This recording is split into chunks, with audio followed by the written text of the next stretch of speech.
Hey, my loves. So, I'm going to give y'all a little story time.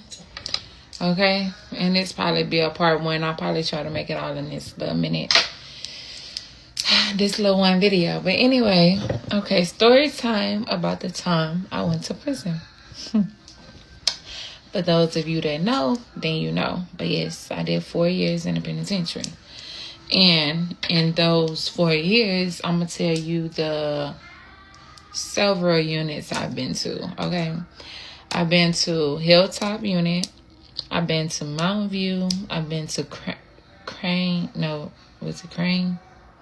I think it's Crane, if I'm not mistaken. I think it's called Crane.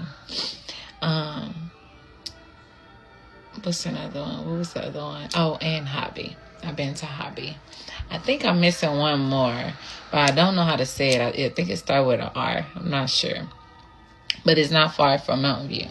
Anyway, so yeah, I've been to those 5 or 6 units. So, and why I went to prison. So I was a runaway at the age of 15. I ran away from my mother's house. Typical girl shit, you know. Father went to prison. Whatever. I just wanted to be in the streets, okay? Looking for love, okay? We're going to put it like that. Let's be real.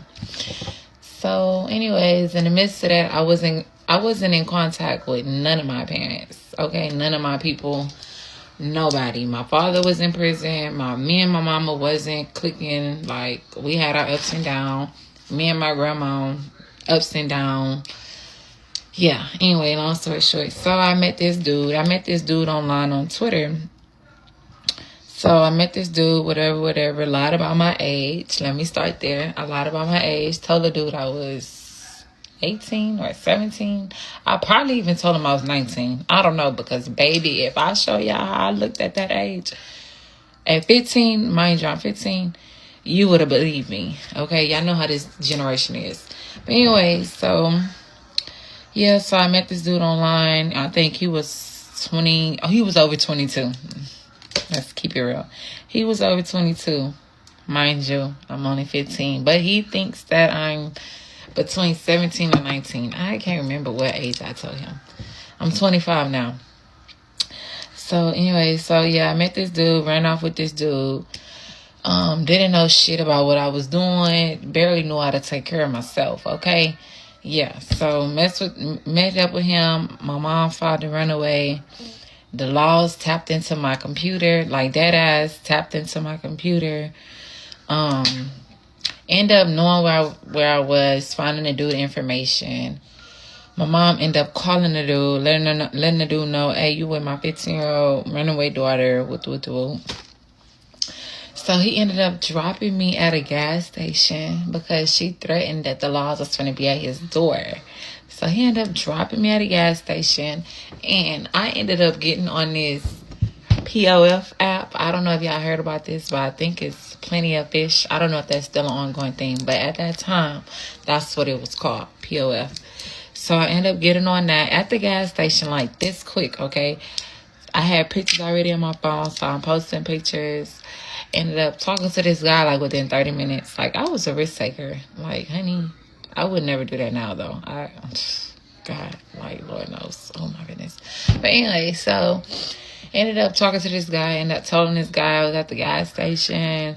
Yeah, my friends ditched me with the woo. I came up with this story.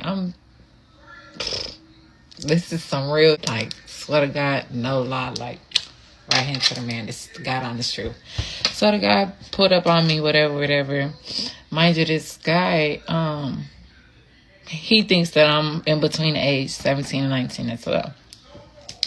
So I met up with him. I'm still a runaway. Never went back home, even though my mom found out where I was and the laws was looking for me. So met up with him, doing my little 1-2. I didn't like him. I remember I didn't like him, and I don't know what the happened. We got pulled over, I think. We got pulled over there, and the runner, my name, found out I was a runaway, took me to juvenile. My grandma came, got me. I was there, I kid you not, no longer than 24 hours at my grandparents' house. Oh my goodness, why was I like this? So I was there no longer than 24 hours and met this guy, another guy, and told him, yeah, I think I told him I was 18. I remember this. I think I told him I was 18. Okay. And he's from Montgomery. He was from Montgomery County. Met up with him. Ran away from my grandma's house. So mind you, she had to file another runaway. She had to file me as a runaway. So I'm a runaway again. So I met up with him. He took me all the way from Port Arthur, Texas. I was coming from Port Arthur, Texas at the time, because that's where my grandparents were staying. So, because my mama didn't want shit to do with me. Like, it was a repeated cycle with me. So she was like, I wash my hands, take her. So yeah, my grandma took control of it, you know, whatever. So this guy came pick me up. We drove all the way to Montgomery County. Went to Montgomery County. I was with this guy, with the woo. Mind you, at the time, I skipped a little detail. At the time, I was the only one with a Camaro. Because I was talking to this other guy at the time. R.I.P. to him. He was ran over. But his name was Christopher Matthews. Somebody ran him over in Beaumont, Texas. But I was talking to this man. And he held me down my entire time in prison. He actually passed away when I came home. But anyway, so I was talking to him. He got me a car. So I actually had my own car. But I didn't have my car out here. He had bought me my car. It was in Houston because that's where he was. Well, he was in Beaumont. But wherever he was working at doing little landscaping jobs, concrete jobs, that's where he was. So he had me a car out there. So bam, I was like perfect. Doing Montgomery, perfect. I can go get my car. I meet up with this guy. Oh, this is all tea for me. I'm barely turning 16 now. I'm 16 now. It's my birthday, if I'm not mistaken. It's after my birthday. Like a couple weeks after my birthday. So I'm 16 now. So yeah, told him I was 18. So he ended up telling me, hey, you want to make some money? I'm like, hell yeah. But I'm 16 in the streets, don't have a job, don't know what to do. I didn't even start dancing yet. Yeah, that's another story. Yeah, we'll talk about that in another video.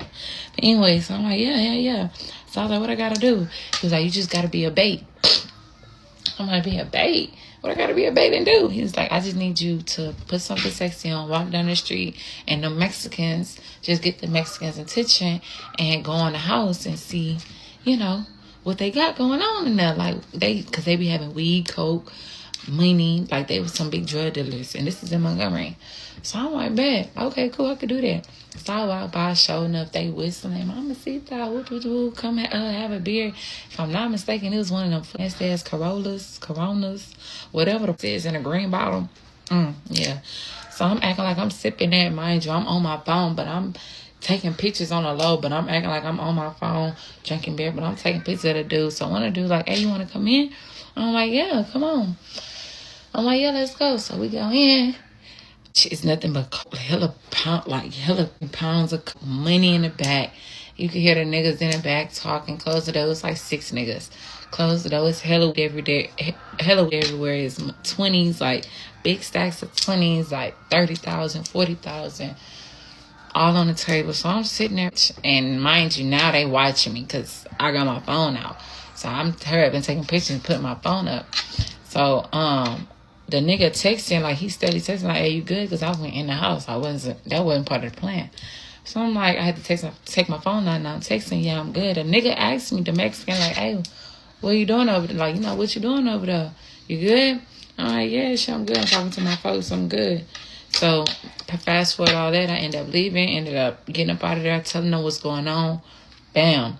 Ended up setting it up, doing the same thing like that, meeting the Mexicans. They ended up letting me in. It was only 3 of them at the time, and mind you, it's like 4 or 5 of my partners, the nigga that I was going with. So bam, I text him, hey, it's a green light.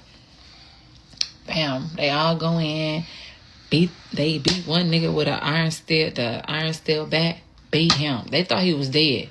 So long story short, they got away. I didn't, because I was the only one with that Camaro car. Remember, I told you I had a white Camaro. It ain't white. I was the only one with that car. Damn. Long story short, I got pulled over, had to put my hands up. I was the only one in the car. They got away. They took me. They like, hey, tell me who did this. You know, we thought the nigga was dead. Who they hit with the iron steel, with the bat. He wasn't dead. He got up. He was just unconscious. He went to the neighbors. They pulled me over. Mind you, they was already out. Like, they had already got away because they got away through the back door. So, mind you, they put me over, telling me, raise my window down, put my left hand out the door, take 10 steps back, put my hand up above my head. So, keep in mind that when the officer came and arrested me, he, yanked my shoulder, my right arm, dislocated it. In the midst of that, I turned around, punched him. So, that's an assault. I broke his nose at that. So that was an assault. Okay, so bam, the lady waited till the lady come to search me down.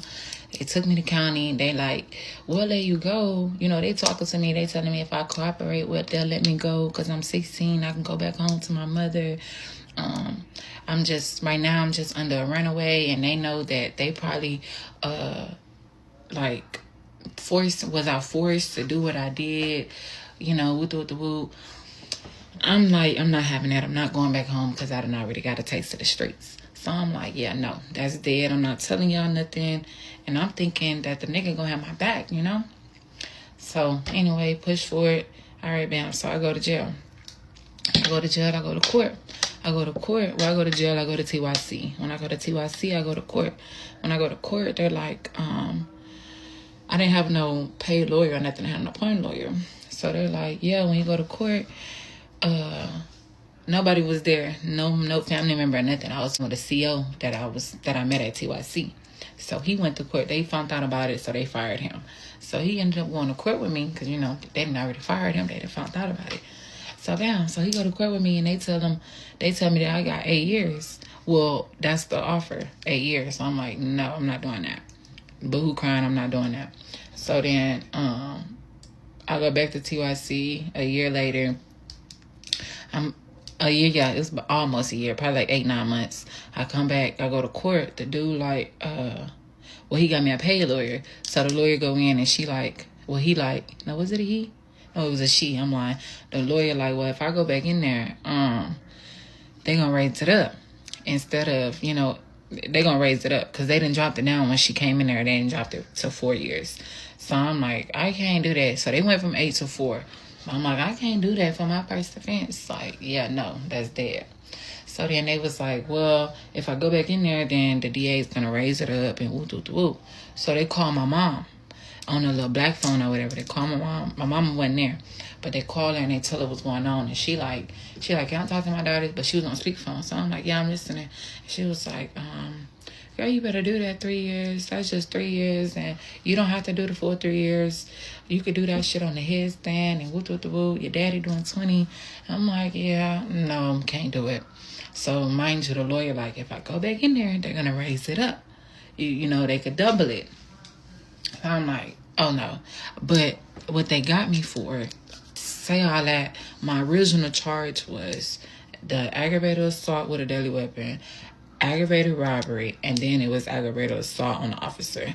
They dropped all of that just because I did an assault on the officer. Their main focus for me was that. They knew I didn't have nothing to do with the boy getting beat, the robbing. They knew I was there to be set up. They just wanted me to say it, and they wanted me to snitch on the niggas, but I never did that. So bam, I get sentenced, 4 years for assault on an officer. They dropped the ag and all that. So they gave me that. So bam, I go back to TYC, then I got on chain to go to Hilltop. Mind you, I go to Hilltop. I'm at Hilltop for 2 months. I was at Hilltop for 2 months. I seen parole my first 2 months. And this old lady, I'll never forget, this old lady found out. She found out I was finna make parole. So she was going around telling people that, and how you find out, if you know, if you've been in jail, you don't supposed to tell people you make parole, but they will look you up. I'm fresh meat. I'm pretty as hell. Everybody will know who I am, what I'm in there for. I'm not talking to nobody. So that old lady found out that I made parole because I got a lay-in that a parole visit. So I guess she called the people and found out. When she started threatening me, she was going to slice my face, cut my face. So what I did was put a lock in a sock, beat that old woman up. Well, I busted her right eardrum. They G4'd me, moved me from Hilltop to Mountain View. I was G4'd. I started acting a ass. Mind you, this whole time, did not hear from that dude. Didn't get a letter. Don't know if that man dead or alive. Don't know if his partner's dead or alive. Ain't heard from his mom. Ain't heard from nobody. Like, I'm honestly say I probably should have snitched on the nigga. Like, yeah. But I didn't. But anyway, so, yeah, so I go G4. While I'm doing all that, I started dashing the officers, flooding the rain, spitting at people. Like, I'm through a mesh gate. And I had a roommate at the time. Roommate ain't doing me though, but I'm trying to get away from. I'm just losing my mind. I'm already a year in the system. So then, bam, they G4 me till they G5 me from acting. They turned my water off for 3 days for doing all that with my water, flooding the rain, dashing the officer, just doing the most. They didn't feed me for a day, cut my water off for 3 days. Literally cut just my water off. So didn't let me go shower for 3 days or nothing. So then, bam, they G5 me, put me in a single man cell. I was in cell 24 by myself, top bunk, all the way in the back. And I did my last 3 years G5. And I did that. I switched units I went from Hilltop to Mountain View, from Mountain View to Crane, from Crane. It's another one. I want to say it's River. It started with an R, I think. I went from there. And then from there, they sent me back to Mountain View. Because Mountain View was a death row sentence, and that was the only sentence also that holded G5 people were there in Hobby. But because the officer that I dashed G5 was there, because I was dashing 2 and I was G5. So the officer that I dashed G5, they was still at that unit, so they had to UT me to Hobby. I was at Hobby unit, and I pulled chain from home, from Hobby unit. And that's how they went. But I did my full 4 years, like, yeah, full 4 years. Didn't get on no papers or nothing. Like, but yeah, that's the story of how I went to jail. And to sum it up, yeah, I didn't snitch on them. No, I never heard from them. Never got a visit. And you know what? I don't feel bad about it because it made me. I can honestly say it made me because I was doing a lot of hot girl shit and I needed to slow down. What to do, everyday people, man? It's your boy PJ. Today we back with another lit video. Back in the confessional, and yes, we staying lit, big dog, man. Shout out to my everyday people who rock with me every day. All right, so check this out, man. Make sure y'all hit that like button. So dashing is when a guard comes by and you throw like urine or poop on them or whatever, and you get them. Get the officers wet. Stupid move though. Stupid. She was already a crash out. She could have been paroled after 2 months and ended up doing the whole 4. That's crazy. Oh man, that's crazy. So, but that's how it is. Like for real, when people find out you doing little time and you on a yard where people got a lot of time, some people do be haters, but then again, some of them be like, man, like when I went to prison, there was no way that they was gonna send me to a medium yard unless I did something bad because I didn't have that much time. So, like even if you don't have a lot of time in prison, if you having a lot of conflicts inside the county, or if you are a habitual offender, even if you have a short time, you can end up in a medium security prison. But if you don't have a lot of time, like I know a dude, he did 7 years he did 3 or 7 years on a 10-year trafficking or 15-year trafficking. I think he did 7 years on a 15-year trafficking. Went home for 3 or so years, then violated his parole, and then he had to come back to do the rest of his time. And then they sent him to a minimum because they knew that he was gonna go to a minimum, and then he was gonna go to a halfway house and make parole again. That's how it was. Or they knew he was gonna parole again, but he was probably gonna parole on his first time because what he violated his parole on, it wasn't like a serious offense. It was just like, traffic stop or something. You got a dickhead parole officer or something, you know. So it's stuff. Even though he had like 7 years, 8 years to go, he still got. But see, if it's a person that got 8 years that's just coming into prison, you gonna do at least 6 months in a medium security prison. At least 6 months. They're gonna put you in a medium for 6 months, and you might be in there with somebody doing life, or you might be in there with somebody doing 25, and you let them know shit, you know, how much time you got, and you really don't even say nothing, but you get your time. 6 months come up, they're gonna be, unless you got like a serious charge like a robbery or something. If you got like a drug crime, or you might have assault and battery, probation violation, you know, a bunch of petty crimes, you're gonna get sent to a minimum in 6 months. Easy. It happens all the time. But if you got a bunch of violent stuff, you might be on a medium for at least 2 years. And I know some people that spent their entire sentence on a medium because they, you know, catching write-ups and stuff like that. It's a lot of dumb stuff that'll get you caught up in the prison system and hanging around the wrong people, especially if you get the wrong cellmate. The best thing that could happen to you is that you get put with a not a pushover, but not like a high-ranking gang member and not a murderer, and you get put with somebody who's not a crash out. You get put with somebody who's not a young knucklehead who's always into stuff. Somebody who's always into stuff, you don't want to be a cellmate with them because they're going to always bring stuff back to your cell. Yeah, you don't want to get in the cell. You don't get a choice, but if you in a cell with somebody who's like a laid back old man, been there, he ain't doing nothing, probably got a little bit of respect, can keep you out of situations.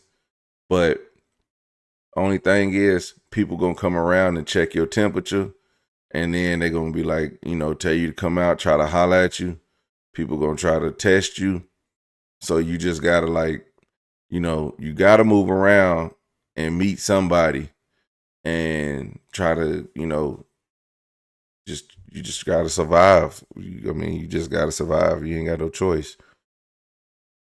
But let me know what y'all think about this in the comment section.